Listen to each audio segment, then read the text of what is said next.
Hello, everybody. Lee Houston here, David Burton. I'm gonna get comfortable for a second. Let me get my stuff situated. How you doing? I'm doing okay. Yeah, y'all. Excuse me, trying to make myself comfortable here. I'm actually laying when I do my show. I'm actually in the bed doing the show when I do these podcasts. So I'm getting myself comfortable. And one time, I don't think you were aware of this, David. Every now and then, every so often, I fell asleep one time. Mm. Yeah. So I like getting comfortable, not too comfortable. Anyway, just let you know what's going on around here. I watch. I didn't make a mistake, David. I watched Survivor Series. I told Alexa to go play Survivor Series on Peacock, and she took me all the way back to day one. Wait, try to watch Survivor Series? I told Alexa to play Survivor Series, WWE Survivor Series on Peacock. She took me all the way back to day one. I'm like, it's not what I wanted, but okay. It's like, this is not Survivor Series. Yeah, it is, but it took me all the way back to the first Survivor Series. Oh, wow, 1987. Yeah. Yeah, you was there, you would know. Yeah. That was a long show. Yeah. And it's crazy looking back on it now how long that show was. Just to give people an example of how long that first Survivor Series was, how long of a show it was only 4 matches. Mm-hmm. Just 4. So, that means all 4 of those matches were very long. Mm. Oh, yeah. That's crazy looking back at it. Alright, so let's get into it. We got a slight situation here. Raw, on the Raw brand, the War Games match. Drew McIntyre lined himself with Judgment Day. Yeah, they said he joined Judgment Day, so that's 5 on 4, so it's not going to be bad, because Rollins' team will get a 5th man. Wait a minute. Like, who said it was like he joined the Judgment? Maybe it's the marriage of convenience. Maybe just for Judgment Day, they aligned. I'm not saying he's a member of Judgment Day like forever. I was just going by what I saw Yeah. on YouTube, because I was watching the highlights, and what I saw was Drew McIntyre joins Judgment Day, and he did shake the woman's hand. So again, I'm going by what I saw on YouTube. Well, I would like to say this is just a convenience issue, just to Judgment Day. The enemy of my enemy is my friend kind of deal, Pretty predicament, of course. Well, it looks like the men's Survivor Series team is going to be, the men's War Games match will be Raw, and the women's War Games match will definitely be SmackDown. Yeah. I'm looking forward to the women's match, man. We got Damage Control will face Bianca Belair. Yeah, Damage Control. We got Io Sky. We got Kairi Sane. We got Dakota Kai, Bayley, Asuka. All 3 Japanese women. Well, minus Bayley, but still. Well, it's still maybe 4 and 4 because Dakota Kai is still injured. So. Yeah. And for the culture, I would love it if they would have a group just Asuka, Kyrie, and girl. They don't need to do that. That's been done before. They don't need for to the culture, damn it. like that. Just for the cultural things, that'd be nice. They don't have to, but it'd be cool. Well, I'll tell you what was cool was having 2 Japanese people win the Royal Rumble match in 2018. That was good. Both Nakamura and Asuka. Yeah. Damn, that was a good Royal Rumble show. It would be nice. Things would be balanced. The universe should be balanced, if you will. If we can have a first Japanese champion from Japan, who's actually from Japan. Wouldn't that be nice? I think it'll happen one day. Yeah. Yokozuna don't count. Yokozuna, he made his name in Japan. He's from UCC Samoan. Of course, yes he is. Yokozuna don't count. That's the first Japanese champion. He made his name in Japan, but he's really Samoan. Yep, so he doesn't count. And they got tired of all Samoan wrestlers. Last thing we need is another Samoan wrestler. Let's build it from Japan instead of Samoa. Mm-hmm. Which is smart. Us at the time, the last thing we need, and we have plenty of Samoan wrestlers. We got enough already. Let's build from Japan. And boom, Yokozuna was born. But let's give him a character. It's like, you know what? This could work. Okay. You know how hard it is for a Samoan man to act like he's Japanese? Yeah, it wasn't easy. That is hard as hell. I don't know. I'm not saying Yokozuna. I'm not saying he didn't speak Japanese. I'm not saying that. I'm just saying it's hard as hell. Knowing damn well you Samoan. Your culture is Samoan. You got to act like you Japanese. That's a lot of work. Well, it worked so well, people didn't know he was Samoan. Yeah. So it worked. Remember, this was before the internet, things of that nature. Oh, yeah.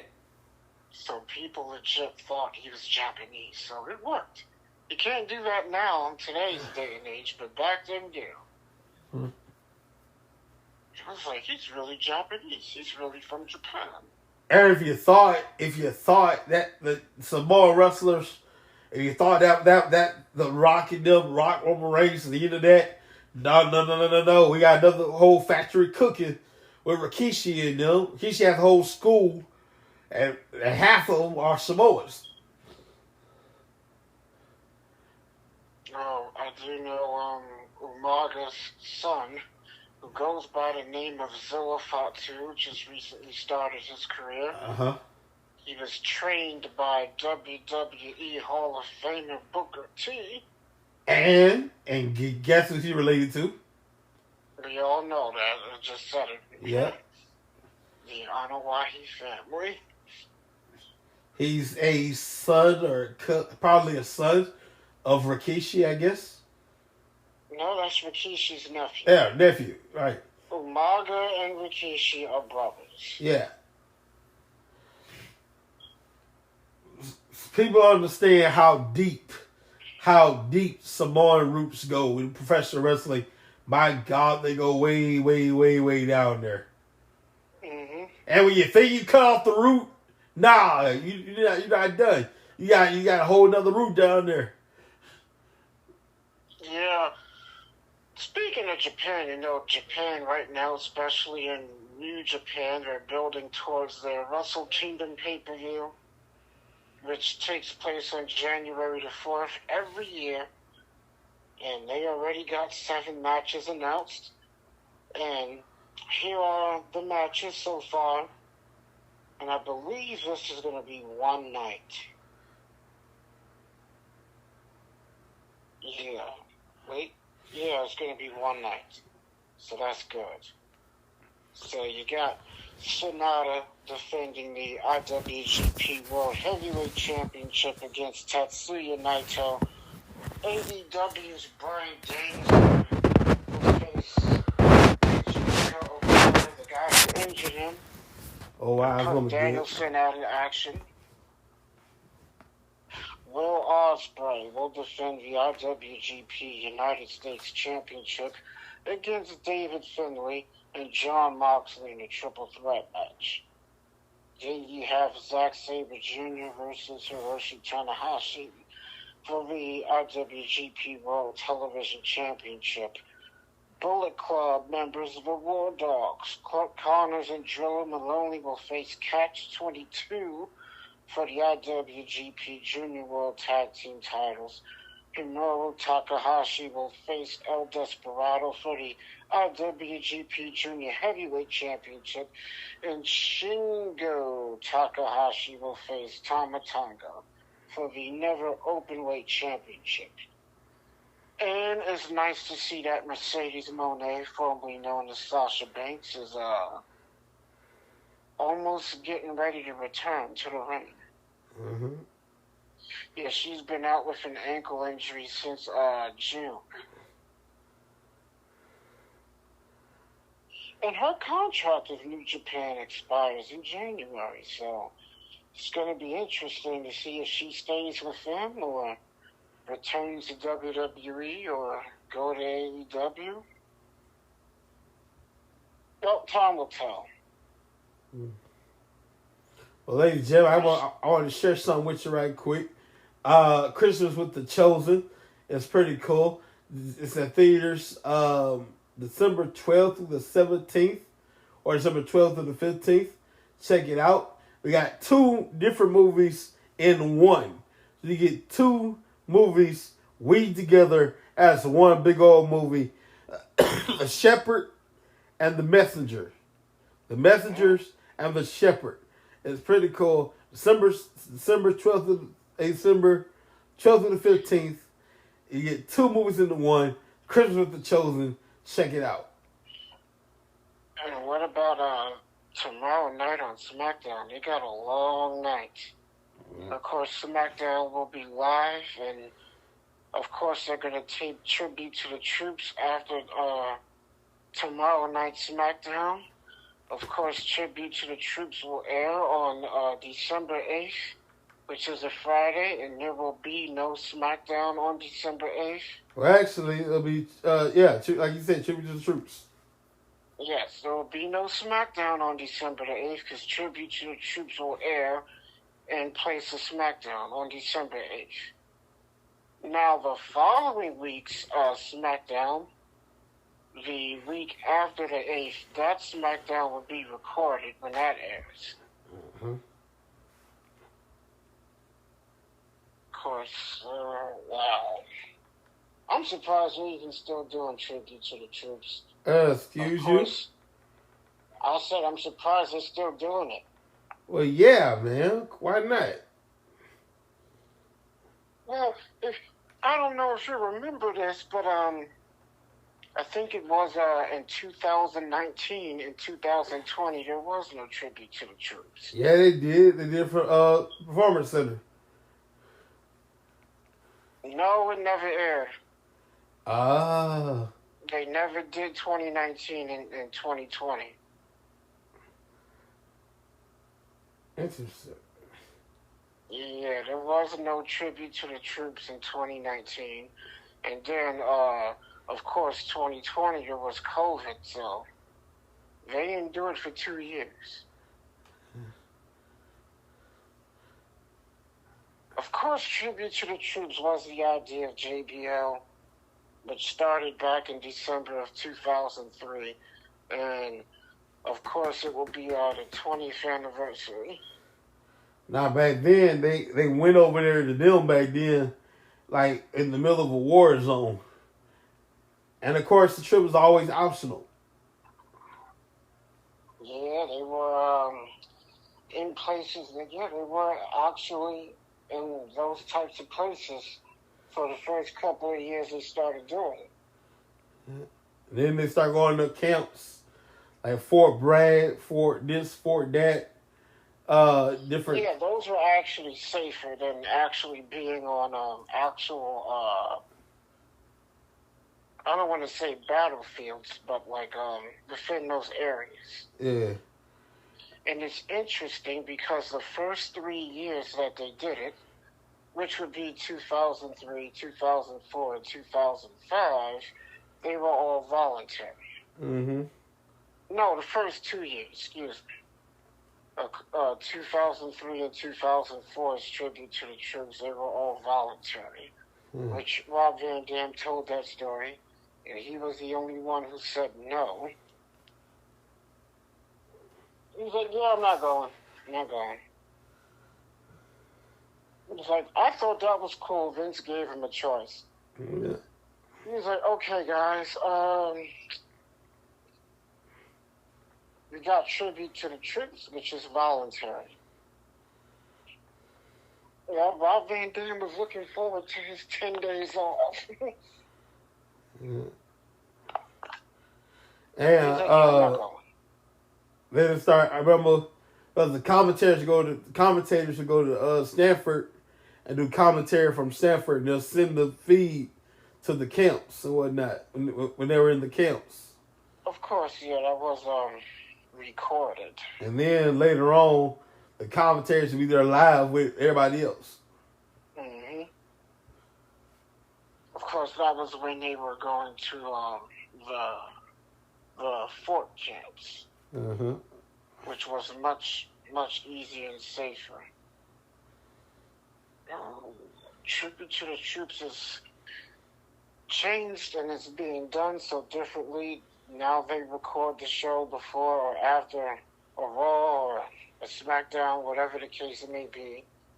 So it's done much differently now. And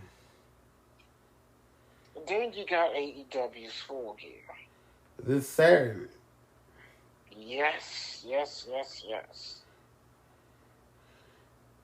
Everybody still hold claim that MJF is the devil in the mask. I disagree with that, but still we'll find out. Most likely it'll probably be an ex-WWE wrestler. Mm-hmm. Anyway, here's the card for Full Gear. Of course, again, MJF is wrestling twice. I don't get why MJF just doesn't take Samoa Joe's offer. Then again, maybe he doesn't want to defend the title against Samoa Joe, but sooner. No, wait. You would not be defaming the integrity of the AEW World Champion. He is not. He ain't afraid of Samoa Joe. He just don't want to tag with him. That's all. Maybe, but we don't know if he doesn't want to face him again. But then again, he may end up facing him again anyway. The longer he stays champion, MJF ain't never scared. Well, I know he ain't never scared because he's continuing to defend the ROH titles. You damn right. This man refuses to be stripped of the tag team titles due to Adam Cole's injury. So, anyway, MJF will wrestle twice. He'll wrestle on the pre-show, defending the ROH titles by himself, and maybe a partner, maybe. I think most likely he'll have a partner, and he'll take Adam Cole's advice, get a partner, defend the belts, and hopefully you guys can keep him by the time I'm back. But anyway, as of now, it's MJF and a handicap match on the pre-show against the Guns for the ROH World Tag Team titles. That's the pre-show. Now, we have the main card, the pay-per-view. Hikaru Shida will defend the AEW Women's Championship against Toni Storm, Sting, Darby Allin, and Adam Copeland with Ric Flair. This will be Adam Copeland's AEW pay-per-view debut match. They'll face Christian Cage, Luchasaurus, and Nick Wayne. Orange Cassidy will face Jon Moxley for the AEW International Championship. Swerve Strickland battles Hangman Adam Page in the Texas Death Match. Kenny Omega and Chris Jericho will battle the Young Bucks. The winner of the match will be number one contenders for the AEW World Tag Team titles. And the losing team also must disband. Then you have Chris Statlander versus Julia Hart versus Sky Blue, in a triple threat match for the AEW TBS title. Wow, a fatal four-way for the AEW World Tag Team titles. Ricky Starks and Big Bill will face Rush and Draskalo versus FTR versus the Kings of Blackthorn. whoever they are. And lastly, MJF versus Jay White for the AEW World Heavyweight title. Damn, he still never got that belt back from Jay White. But then again, that's not easy to do when Jay White is surrounded by 3 other guys every week. But he was close on 2 occasions. But the numbers game always caught up to MJF. Hopefully this guy gets his belt back. Maybe. Wait a minute, let's not forget about NXT Deadline, which is next month, by the way. The Iron Survivor Challenge is making a return. That's right, the Iron Survivor Challenge is back. And so far, here are the people who have qualified for the Iron Survivor Challenge, both the men's and women's. As far as the women's, you have Tiffany Stratton, Lash Legend, and Blair Davenport, with 2 more people to be added. And for the men, you have Trick Williams, Josh Briggs, and Dijak, with 2 more people to be added. Of course, the winners of the Iron Survivor Challenge will be #1 contenders for the NXT Women's Championship and the NXT Championship. Dominic Mysterio will face Wes Lee for the NXT North American title. Baron Corbin will challenge Amelia Dragunov for the NXT Championship. It's only 4 matches made so far. Deadline December 9th. Of course, Survivor Series will be WWE's final pay-per-view of the year, scheduled to take place in Chicago, the Allstate Arena, Saturday, November 25th. You know, I'm not really a fan of the Women's War Games matches. Never liked them. Never cared for them. I don't know, there's something about women in War Games that just doesn't feel right to me. I'm not a fan of the match. Never liked it.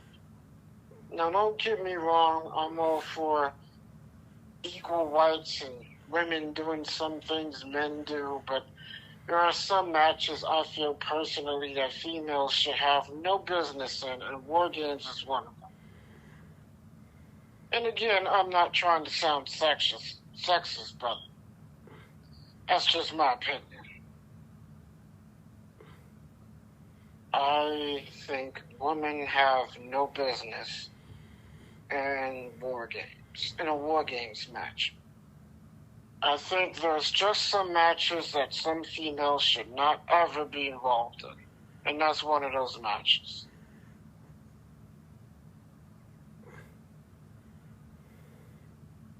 Hell, the idea of a female being in a cage I didn't like, but I will say the Trish Stratus Becky Lynch cage match was very good. So that not surprise me.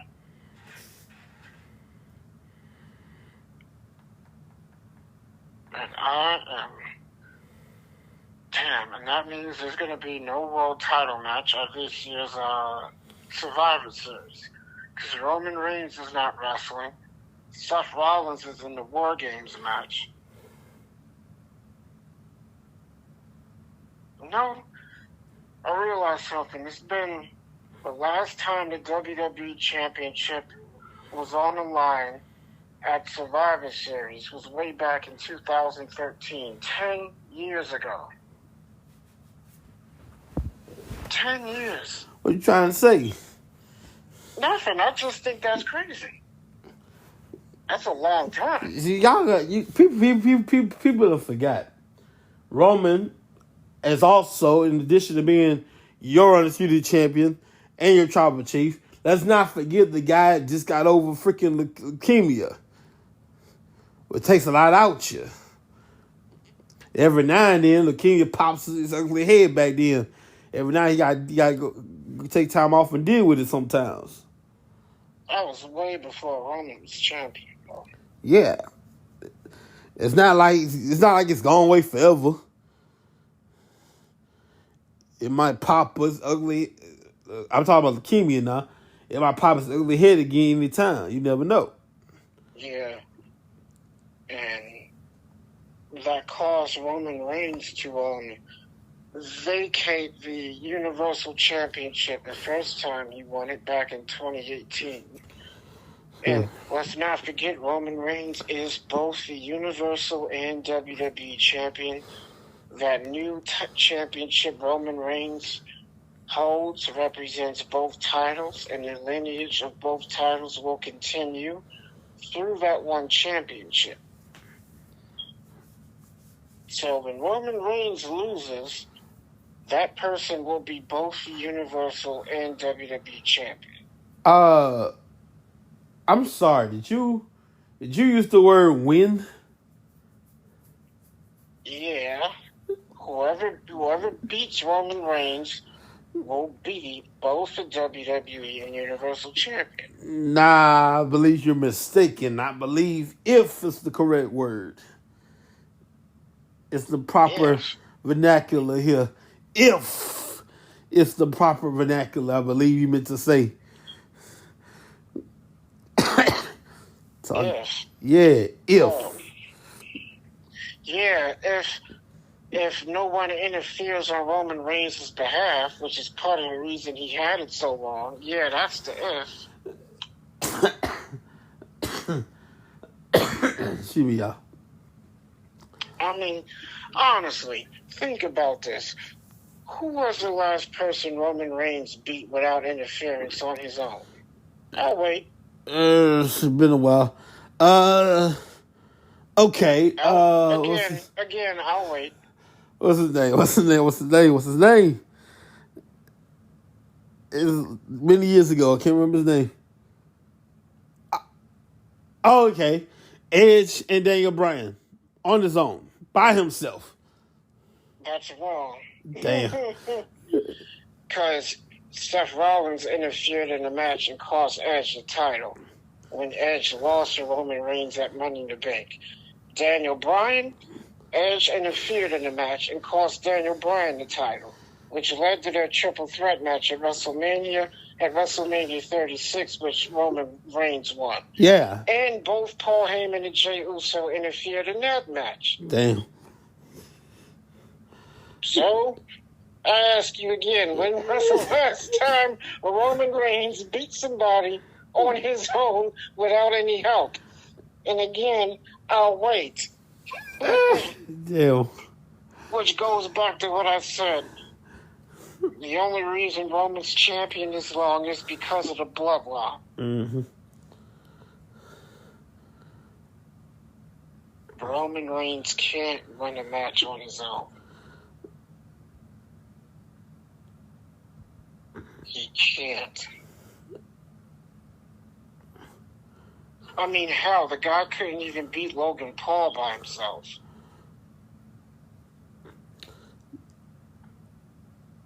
And the bloodline interfered in that match.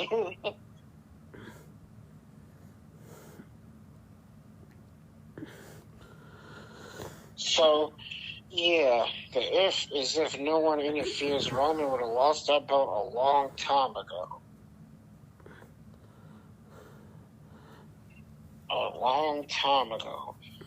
And yeah, the last time the WWE title was defended was 10 years ago. Survivor Series 2013 when Randy Orton beat The Big Show. Of course, it wasn't on the line in 2014. 2015, and you had all the Raw versus SmackDown matches over the years, which is the reason why it's never been on the line. And then this year, Roman Reigns is just not on the card. Last year, he was in the War Games match, No, the world title, I'm not going to talk about that. Seth Rollins is in the War Games match. He's going to team with Cody Rhodes, Sami Zayn, and Jey Uso to face the Judgment Day. And it's the second year in a row that Sami Zayn and Jey Uso are going to be teammates in War Games. Remember last year when the Bloodline beat the Brawling Brutes, Kevin Owens and Drew McIntyre? Mm-hmm. Now, that was a good War Games match. Not really a fan of the female matches. I don't.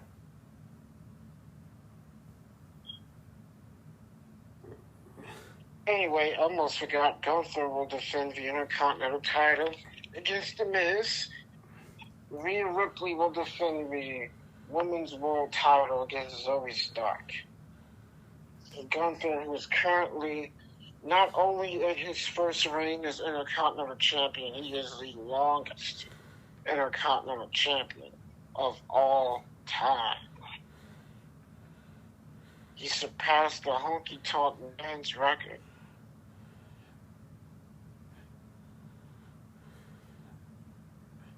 The Honky Tonk Man.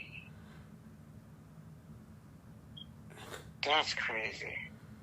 Well, I'm glad Gunther broke that record.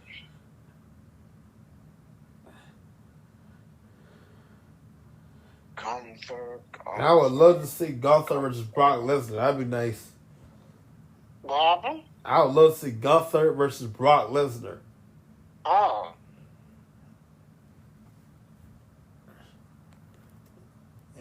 And Gunther has been, get this, he's been Intercontinental Champion for 523 days.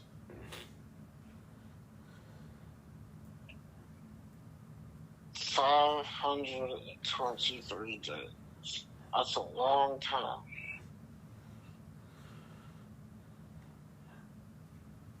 Which makes him fourth on the Intercontinental Championship list of combined reigns.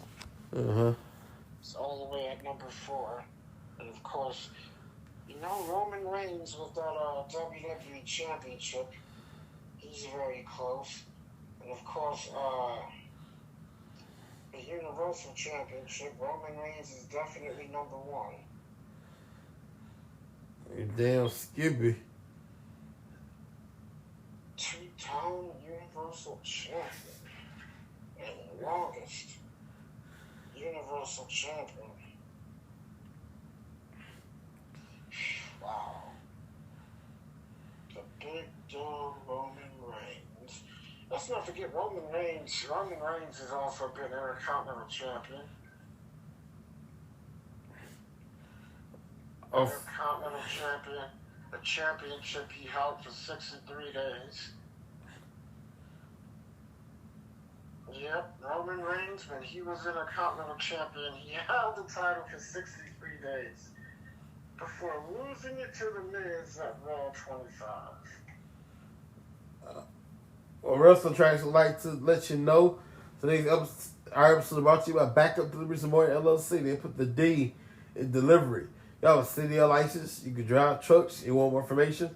Call 888-712-2587 or 817-204-7259. More information. And we got backup.com. And, I'm feeling quite generous. So, you shop with us at WrestlingTracks.net. Use the code WrestlingTracks.net. Use the code THANKS in all caps. Get $10 off your order. We got till November 30th. My birthday, by the way. Nice. And Roman Reigns is now at 1,170 days as Universal Champion. And let's see, combining both his title reigns, it is a combined 1,234 days. Wow. Yeah, Roman Reigns, man, it's at the very top. Let's see how long he's been WWE Champion. Now, he hasn't been WWE Champion as long as he's been Universal Champion. So, don't want anybody to get the titles mixed up. They're two separate titles. Roman Reigns has been the WWE champion for well over a year, but not as long as he's been Universal champion. And I don't think he's going to last that many days as he did Universal champ. Anyway, right now, Roman Reigns is currently at 710. No, wait, no, he isn't. That's his combined days. Hold on. His combined days. Okay. He's currently at 592 days as WWE champion. He's a 4-time WWE champion. Adding up all 4 of his title reigns, he's currently at 710 days. And Randy Orton is going to be returning soon. Randy Orton's been out of action since May of last year with a severe back injury. It was to the point where some people was thinking, I don't think Randy's going to come back from this one. But Randy's been training, he's been working hard, and he's on his way back. Now the question is, what is Randy going to do when he returns? Who is he going to target? And what show is Randy going to be on? He hasn't been placed on the show. Right now, Randy Orton is currently a free agent due to the fact of him being injured. So that's another interesting thing, too. Is what show Randy's going to be on. If he had to guess, what show do you think he would go to? Raw. I was thinking the same thing, to be honest. I kid you not, I was thinking the same thing. Raw. General Manager Adam Pearce. SmackDown General Manager Nick Aldis. Which, I gotta be honest, I'm shocked. I never expected him to debut as a general manager. I was expecting him to go straight in that ring and get in there and wrestle. But I think that's going to definitely happen over time, but no time soon. And I'll tell you why I said Raw. Because all the best debuts happen on Raw. Debuts? For example, returns and debuts.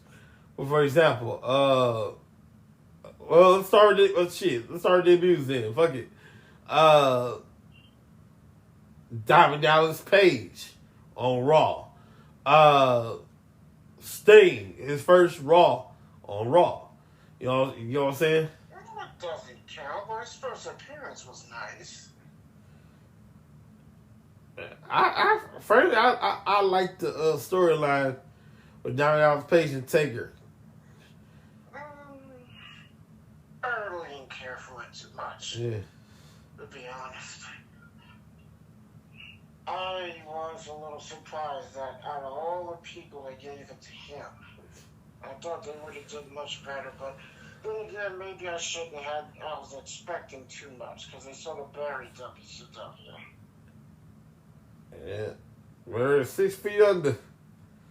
Yeah, you got that right. You ain't kidding there. In fact, I remember Chris Jericho said one time he had a royalty check from WCW for $0.00. He made no money. I'm like, what the fuck do I do with that? That's like Ryback when he showed his WWE royalty check, $800.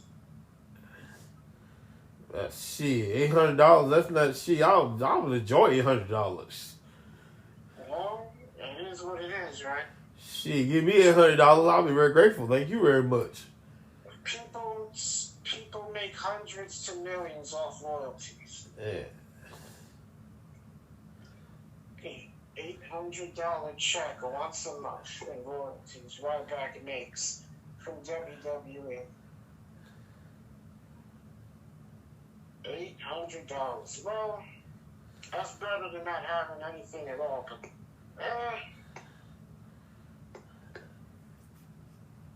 well, Ryback didn't do himself any favors with all the stuff he said since leaving WWE. He didn't help his cause. But, you know, you think Ryback would get more due to the fact that there was a period where he was one of the most popular and over guys in the WWE to the point where he briefly outsold both John Cena and CM Punk in merchandise, which the WWE likes to ignore, which actually happened. Ryback's outsold both John Cena and CM Punk in merchandise.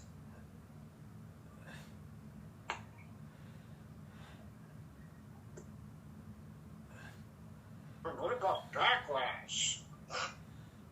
WWE announcing that Backlash is heading to Paris, France.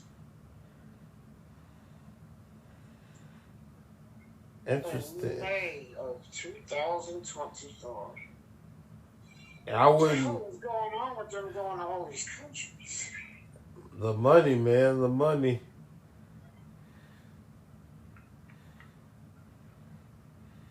First time ever pay-per-view in France. That would be cool. Probably not going to happen. It'd be cool if they did. I don't know. This is the family talking. Since we're in France, I know they're not really French, but since we're in France, you know, just for nostalgia's sake, the La Resistance reunion. I doubt that, but anyway, Backlash will be in Paris, France on May 4th, 2024, which is a Saturday.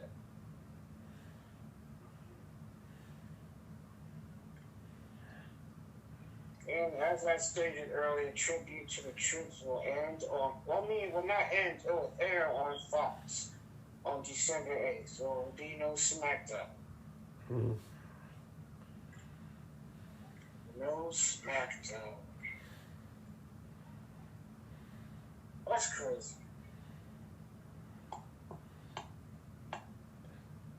So, I don't know. They could have just had Tribute to the Troops air on a different day. And then they could have kept SmackDown. But no, they didn't do that. That's what they should have done. But again, that's just my opinion. You know what I'd like to see come back? Saturday night's main event. Now that would be cool to see.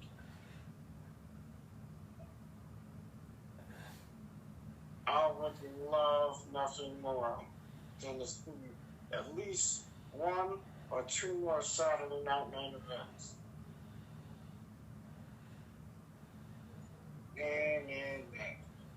And the Royal Rumble should be very, very interesting in January. Let's not forget the Royal Rumble is going to take place in Tropicana Field, home of the Thunderdome. And Florida. The state of Florida. Tampa, Florida's Tropicana Field. And then you have Elimination Chamber in Perth, Australia. And then it's WrestleMania taking place in Philadelphia at Lincoln Financial Field. 3 straight pay-per-views of stadium shows. Now, let me see if Backlash is in the stadium.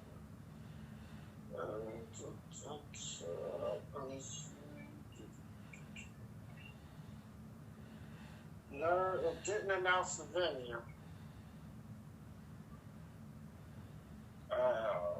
Wait, hold on. Oh, wait, yes, it did. The LDLC Arena. Oh, it's not a stadium show.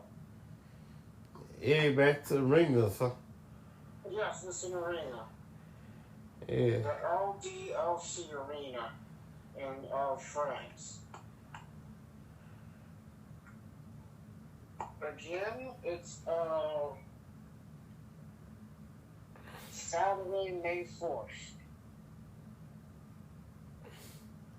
Oh, wait a minute.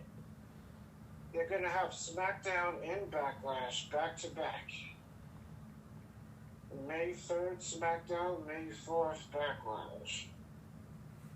So, they're going to be here back to back nights. Yes, sir. It should be good, ladies and gentlemen. Absolutely. Now, that I might look forward to, because that's going to be interesting to see. Just like, I hope this Royal Rumble's a good one. So, I'm looking forward to see how that turns out. And I'm also looking forward to,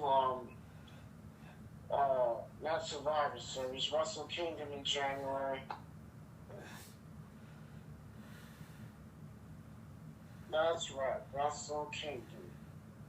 And Will Ospreay, who is the United States champion, I know his contract in New Japan is going to be coming up soon, and people at WWE is very high on him.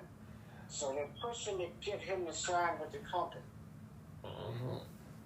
If he signs with WWE, that's going to be a big sign. Huge. I mean, huge. Well, you know what? The time went by pretty fast. It's almost 11 o'clock already. This is nuts. Yes, sir. Unbelievable. You squeezed everything out so damn fast. I appreciate you guys, and we especially appreciate David for being with us on Wednesday nights whenever he can. And we'll see you guys, God willing, next Wednesday with David Burton. And have a good time. Everybody, be safe, be careful. Take care of yourselves. We'll see you guys tomorrow for Full Gear. Oh, Full Gear Saturday. Oh, snap. SmackDown. Shoot, I'm all over the place, man. Shoot, it's Thursday. Yeah. Full collision. Can't forget AEW push. We'll get to Saturday. We'll see you Saturday, everybody. Take care. Peace.